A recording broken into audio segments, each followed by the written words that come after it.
How to log in to Amazon Prime or Amazon Prime Video. Hey everyone, welcome back. In this video, I'm gonna show you the process of logging in to your Amazon Prime Video account.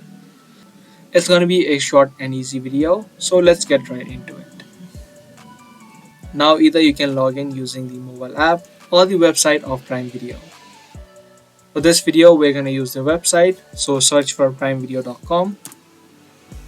Once you're here, you'll see this interface. Now all you need to do is click on sign in button that you see here or on the top right. In the next section, you'll see a sign in box where you'll need to type in your email address or your phone number that you've added in to your Prime Video account. And also you'll need to type in the password. If you don't remember the password to your account, you can click on forgot your password and follow the steps to recover and create a new password.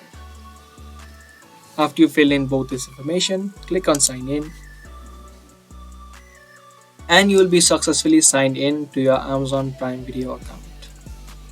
Now you can start watching or streaming videos on this platform. So that was a quick and easy video. I hope you guys liked and found this video helpful. If you did, be sure to subscribe and also give this video a like.